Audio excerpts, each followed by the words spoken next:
Today, I'm going to be reviewing BirdJar. BirdJar is an app that lets you keep track of what birds you've seen.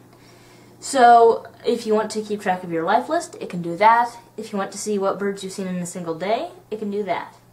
And as you can see, it sorts by families.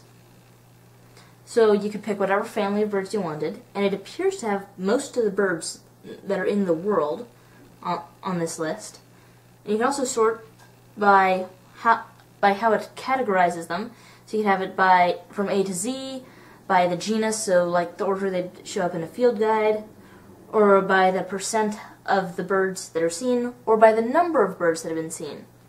So you can pick any of those things. You can also do a filter for which families, so if you only want the families that you've seen birds in, you can pick that, or the ones that you haven't seen birds in. And there's also a sightings map, which would work if I had a lot more sightings, but it basically shows you where all you've had sightings of birds that you have put on here. So, as you can see, you can just scroll through. And then if you want to say that you've seen a bird, I'm going to just do a search because it's easier than scrolling through.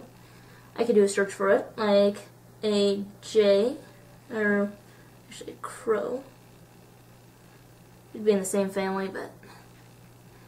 And then I can click on jays and crows. So as you can see, I haven't seen any of those yet. And if I want to say that I saw an American crow today, I can click on crow and hit add a new sighting, and it fills in the name of the bird for me. And I can pick where I saw it. So I can add a new location. I can pick anywhere that I want. And for now, I'm just going to go with home. And I can also pick any day that I want. So I could say I saw one today, or I could have one yesterday if I want. And then however many I want, with the count button. So I can say I saw 2.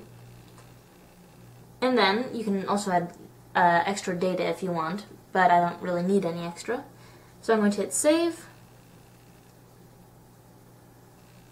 And now, when I go back to crows, as you can see, that has a green check mark next to it now. So that means I've seen that bird. If there's an empty check mark, it means you haven't seen that bird yet. You can also view the birds from only certain areas. So if you want to, you can only view the birds from like North America or South America or wherever it is you want. You can also have the report emailed to you. You can back up if you keep your life list on here and that's all you keep it on, you can also back that up. You can export it to eBird record format because a lot of people like that format better. You can set the sightings date. I have it as the default for today. The default location, it doesn't have any yet. And as you can see, there's a ton more. You can even add your own images of the bird if you see it. That's why show bird images are on here. And let's see here.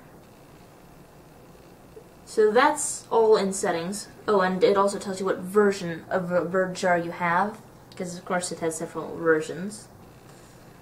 And you can also pick, if you want to see your most recent sightings, you can see your life list, you can see all the birds by the categories, you can see the sightings by their locations or their dates. So if you want to see what birds you've seen on this day or what birds you've seen at this place, you can do that.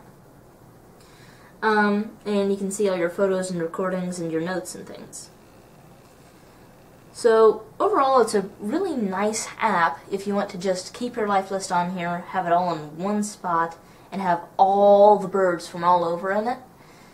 And, well, thanks.